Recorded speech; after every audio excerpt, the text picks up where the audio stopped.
For those of you who don't know me, my name's Ken Hochstetler. I live in Berlin. I have two children, Catherine and Tatiana. Tatiana just got her license, so it was a big deal. Fair warning for anyone living in the community. She has a lot of skills. Driving is not among those skills. So, Carl, don't tell anyone else at Hummel, please. I appreciate that. So, yeah. Anyways, we're going to dive in. And we have to start with a couple lawyer jokes. Obviously, everyone's heard some lawyer jokes. A lot of people like to come and tell me the latest lawyer joke, and I've kind of embraced it. I've kind of said, you know what, tell me the jokes. I want to hear them. So we're gonna start with that. The first one doesn't really count, but might speak into my sense of humor a little bit. A man sued an airline company after it mislaid his luggage. Sadly, he lost his case. I know. Terrible humor. Terrible. Anyways, the second one might be better. How many lawyers does it take to grease a combine? If you're interested in knowing, it takes 3, but you have to feed them in really slow. So, not much better, but one more. How many lawyer jokes are there? Again, the answer is 3. The rest are true stories. So, there we go. Anyways, succession planning. Whether you own a business now or you have the vision of maybe owning a business at some point, it's important to kind of know what's going to happen with that business. And even if you're just working someplace and it may not be something that you deal with on a daily basis, this is kind of a good analogy, hopefully. So if we think of a business as a wheel, and we think of the spokes as employees and vendors and customers and all of the important things, oftentimes either leadership or the ownership is here in the center, and they're really the hub of the business. And that's a pretty easy analogy to draw from this. So just keep that in mind visually as we're talking about some of these next things. So there's really 3 ways to transfer a business. The first one is you can sell your business. So if you do own a business, you can obviously always sell it. There's a lot of brokers out there, a lot of people that will help you market your business if you want to sell it or if you're selling it to your kids or someone else. Second, you can give away your business as a gift. This is something that comes up sometimes. Occasionally, people say, well, I just want to give my business to my kids. And the third one is one that we don't think about a lot, and it's a little bit morbid, but death. You really can't take anything with you. And so if you're in a situation in which you own a business, you have to deal with the fact that when you pass away, you're not going to take that with you. So in looking at, we understand that we're going to transfer it someday, one way or another, because we're not taking it with you. We have to figure out, what are we transferring? What do we actually own? Do we own just the assets of the business? How's it structured? What does it mean to transfer a business? The first one is, so just what type of business entity you're transferring. And then we have the state classification of business entities, and I'm not going to go into great detail. A lot of this is a little more detailed than what we need for this discussion, but most of you have probably heard of all of these. You've heard of just being a sole proprietor. Essentially, you're just going out, you're starting a business, you're not separating it as a separate entity. Everything you do is within your personal circle. The second one is being in a partnership with someone, and the third one is an LLC, which most of us have heard that term before. And then fourth is corporation. Oftentimes that's shareholders and shares, and generally just a larger company. So one of the things that comes up is people often get confused as to what type of business they have. And the reason for that is they might say, well, I'm in a partnership, but I'm also an LLC. So which am I? Am I a partnership or am I an LLC? And the answer is, from the IRS side, they don't recognize an LLC, meaning that when you go to pay your taxes, they won't treat that as a separate entity, and so they'll actually treat you as a partnership if you have more than one owner in the LLC. If you're a single member LLC, then it would be treated just as a disregarded entity. So going to take a break here for a second, kind of running through a lot of things. Any of you have any questions on any of this? We're a pretty small crowd. If you guys have questions, things that don't make sense, feel free to interrupt me or ask a question. So, when you plan. Okay, so when we're talking about a business, we want to begin with the end in mind, and most of you have heard this. This is Stephen Covey, 7 Habits of Highly Effective People. When we're talking about a business, whether we're starting out or whether we're in the middle of owning a business or we hope to own a business at some point, we begin with the end in mind of what we want to have happen with that business. Second, prioritize your values. I have people come in sometimes that say, I want to sell my business for as much money as I can, but I also want the business to stay in the family or to transfer to family. Those might be great values, but they may not be the same values, and that may be an issue that you have to deal with. And so prioritizing your values. Third, create a time frame. I had a client come in several months ago, and they sat down and they said, we found a buyer for our business, and we would like to, this was I think on a Tuesday, and they were hoping that they could sell their business and be done with everything by the end of the week.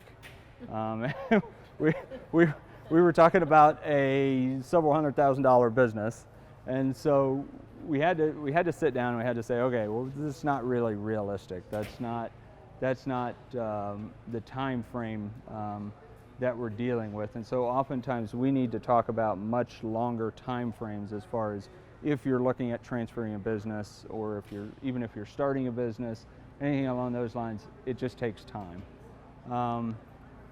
4, focus on realistic expectations. This would speak into a little bit of the create a time frame, but there's also things. Sometimes people come in and they say, well, I'm in business for 2 years, I'm hoping to sell it for an exorbitant amount of money, and oftentimes it's just not a realistic expectation. 5th, update the plan, then repeat. So anyways, that's kind of the general thing. So again, going back to the morbid, planning for death, because sorry, I'm sweating, guys. Makes me warm to be up here. In case you guys don't notice, don't love speaking in front of people. So. You're doing great. Thank you. Planning for death. Okay, so creating a specific plan for the transfer of the business. With this here, one of the things that we come into a lot is clients will say, I want my business to transfer to family or to someone else that they know, and familiarity actually creates more problems because they don't take the time to actually do a great plan or to write things out. The second thing that people oftentimes think about is they think that their business will pass by their will. If they have a last will and testament, it will, and it will pass by having a will. It will go to whoever your heirs are in the will, even if you don't have a will.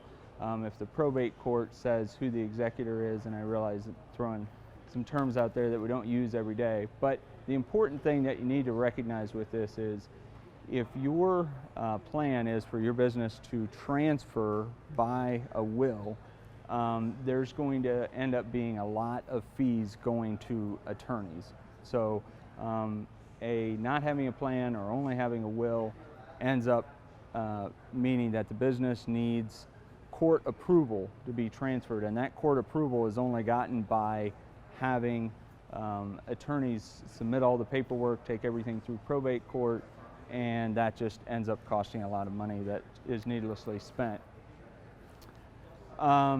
Ways that we can avoid that we can do trust, which some of you are familiar with. We can do a buy-sell agreement. We can do transfer on death provisions. All of those are ways that we can help avoid probate.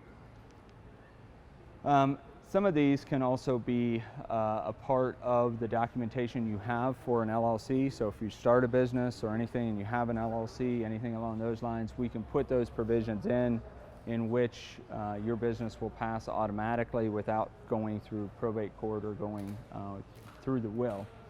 Planning for gifting,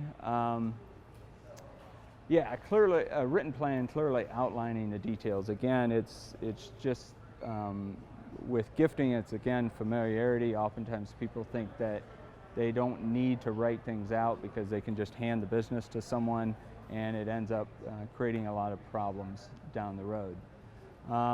Fairness becomes a big issue when we're giving the business to family. That becomes a big issue. Merit-based performance standards of ownership. So oftentimes, if we're giving a business to the family, then it ends up that they, the person who started the business or the generation previous has these expectations, but they don't write things out, and second generations come in, and it creates all kinds of problems because there's no standards for what they need to do as a part of the business. And finally, a backup plan if transferring the business to children becomes unworkable. Okay, planning to sell. Speak with your key partners. One of the things that comes up a lot when people are talking about transferring a business is they'll come in and they don't think that they need to involve anyone else, or sometimes they'll go only to one party. They won't talk to their banker, they won't talk to an attorney, or they won't talk to an accountant, and insurance people. There's just a lot of people that need to be involved if you're looking at selling your business, and you want to bring them in early, because if you don't, you may be missing some things. One of the situations that comes up on occasion is, and I had this about a year ago, I had someone come in. They were very excited to sell their or to buy their business. Their brother owned the business, and he had said, yes, I'm willing to sell the business to you. And so we sat down, we started talking about the details of this, we started talking about what it was going to look like, and toward the end of the conversation I said, well, what has your banker said about buying the business or your brother selling the business? He said, I don't know. About a week later he contacted me and he said, well, the banker said my brother can't sell the business unless he keeps liability there personally. And so the sale was never going to happen. And so that's an important thing, is you really need to get people involved at the beginning in regards to having those people be on board. And that can also be employees, lots of people. Complete a business valuation. There's firms that do this. Sometimes we as attorneys get involved with this. You need to understand what your business is worth. If you're selling your business, what's it going to be worth?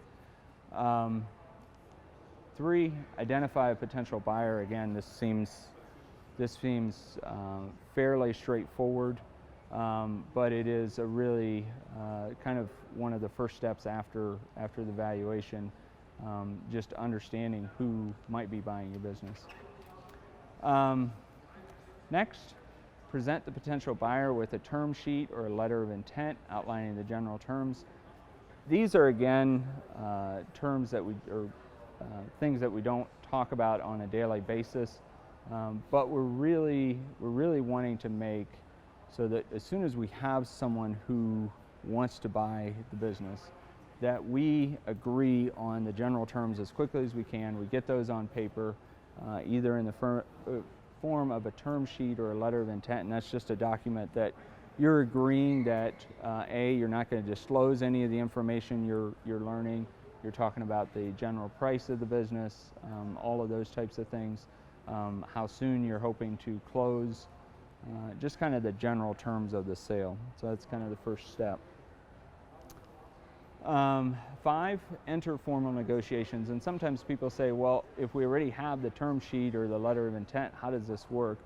And oftentimes we'll do something in which the term sheet or the letter of intent is not binding on either party. So it means that you're agreeing to these terms, but then you're going to enter negotiations to finalize the sale and make so that you actually are then bound and everything is agreed upon at that point. So, okay, documentation. So I put this up here just to give an idea of what we're talking about as far as the amount of documentation. So we have, I already talked about non-disclosure agreements. We have term sheets, letters of intent, asset or stock purchase agreement. All of these things are really just agreements on what's going to happen with the sale. And it's not important for you guys to understand all of those in depth, but it gives you an idea of what all can be involved if you're looking at selling your business. So, okay, so I like this cartoon a lot, and it's pretty simple. Plan A failed. Thank goodness there are another 25 letters in the alphabet. So what I am trying to get people to buy into is, A, have a plan if you would unexpectedly pass away if you own a business. B, once you get to that point of where you want to look at, okay, what's going to happen with the business next? Is it going to go to family members? Is it going to be sold? Have a plan for that, but then understand that that plan's going to go, or going to be changed over and over and over. And so, yeah, a lot of times people come in and we'll be talking and they'll recognize that you know, by the time they're talking to us, this might be plan D or might be plan E, because they had an employee who they thought might be becoming a part of it, and then it didn't work out, and so they go on to the next plan. So anyways, that's it. You guys have questions, things that I can answer? Yes. You can have, is it fine to have your buy, sell, or upon death of, I'm in a partnership. Okay. So if one of us would pass away, it's already in our operating agreement with key leadership insurance too. Absolutely. Because, you know, if I would pass away, then Right. then he can buy out my family. Absolutely. My heirs. Is That is the best way to do it. And if I go back to here, right there, you have done one of the most important things, because what's going to happen is that operating agreement and that agreement is going to supersede and be in place of the will in terms of the business. And so, yeah, absolutely, that's a fantastic plan. life insurance is in the company's name as the beneficiary. Yeah. So, and Carl back here could speak into that a lot more. That's very common to have those insurance plans, because sometimes the business doesn't have the money to pay out and to make so that the heirs of the person who passed away are taken care of. So, great question. So, any other questions?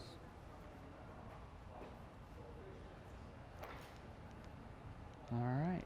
Well, thank you guys. Yeah.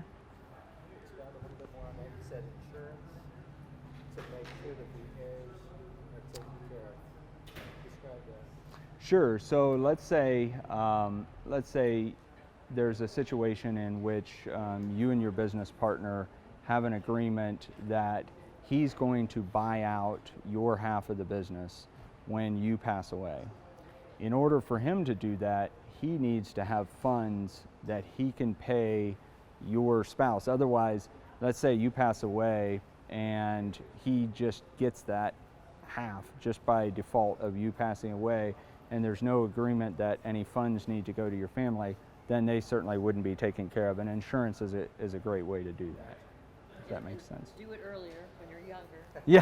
We didn't do it until we were later, so Absolutely. we were kind of That's locked in a certain amount, and the company is probably probably worth more than that. So we put a clause in there so that there is an evaluation Mhm. upon death of one of us, so that that family that's left is treated fairly and compensated. So Yep. Does each partner carry their own? I mean, or is that like, is that insurance for the business, or does each, we're in a partnership with Okay. two additional people? Okay. Yeah, generally, and Carl, you can speak into this. I think there's a policy for every person. right. Yeah. So Depends on the number of parties in the agreement. Okay. yeah. Each person needs to have financing essentially to buy out. And like I Good say, to know. get it early before someone has health issues, because then Yeah, that it's- limited us to what we could get. That makes sense. Excellent. So, any other questions? Yeah, and we both have trusts. Him and his wife have a trust. I have a trust that will protect everything with the business too. So Yeah. it's tied. Absolutely. So We were the party that bought into, so we had Okay. someone passed away. That was part of business, and so we bought that particular portion. Oh, okay. Even though we're the operating partner, we take care of the business. Okay. We were a bit silent. And so Okay. I don't think that was the place, and so I'm guessing we don't have that. Yeah. So and it is. It's one of those things that going back to this here.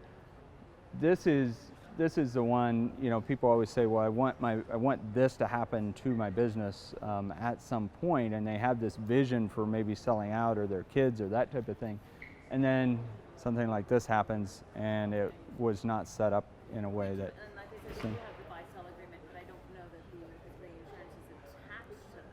Mhm. Yeah, we only had a buy-sell agreement for years, and then Okay. Yeah. created that death clause Yep. with the insurance. Makes sense. It's just easy to write out a check, Yeah. not out of your pocket, but have the insurance company write the check out. Exactly. Yeah. That's what it is. Makes sense. And it's also designed as the beneficiary, the company's the beneficiary, so in our operating agreement, the accountant will make an assessment, and the family may get a lump sum and they get paid out over some years, but sometimes you need the extra revenue to replace that key partner that did so many things, and the company could fail if you don't have, that kind of funding too. Yep. Is it ever a point where one of those partners says they don't want to do that and the others do? I haven't run into that, but I mean, generally, yeah. I mean, certainly there could be that situation in which one partner, that there's not an agreement on it. But generally, when everyone sits down and they start talking about having some type of a plan, most people recognize that, if we can reach an agreement now, it's going to save us a lot of headache down the road. And it's best to let the professionals do that conversation, seriously, because they know the ins and outs. So, excellent. So, well, thank you guys. I appreciate you guys listening, and enjoy the rest of the afternoon.